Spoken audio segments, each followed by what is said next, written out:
La dégénérescence maculaire liée à l'âge, connue sous l'acronyme DMLA, est la première cause de handicap visuel chez les patients âgés de plus de 50 ans. Compte tenu de l'allongement de l'espérance de vie, l'incidence de la DMLA ne va cesser de croître. La DMLA est une pathologie multifactorielle. L'âge, le terrain familial, mais aussi le tabac et l'obésité sont des facteurs de risque d'une grande importance. A l'inverse, une alimentation équilibrée et riche en oméga 3, lutéine, zéaxanthine, vitamines et minéraux représente un facteur protecteur de la maladie. Le patient est pris en charge dans notre centre ophtalmologique. Tout d'abord, l'ophtalmologiste réalise un examen complet, mesure de l'acuité visuelle, examen à la lampe à fente, analyse du fond d'œil et réalisation d'un OCT. À l'issue de cet examen, le patient bénéficiera, si besoin, d'une injection intravitréenne. Il existe deux formes de DMLA, la DMLA sèche et la DMLA humide. Tous deux peuvent conduire à une perte de la vision centrale appelée scotome. Des formes mixtes peuvent être également observées.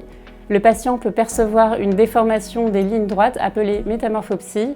La grille d'Amsler est un bon test de dépistage et d'autosurveillance de la maladie. Donc, deux formes de dégénérescence maculaire liées à l'âge, comme on l'a vu. Il y a une forme atrophique, sèche, qui est une forme dans laquelle il va y avoir une évolution sur plusieurs années.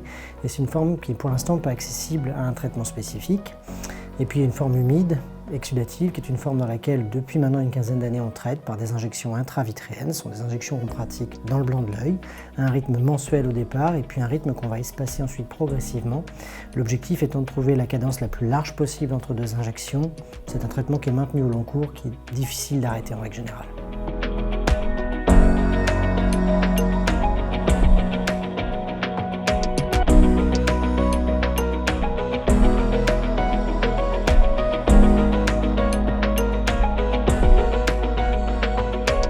Les injections intravitréennes se déroulent dans une salle dédiée afin de garantir les meilleures conditions de sécurité pour le patient.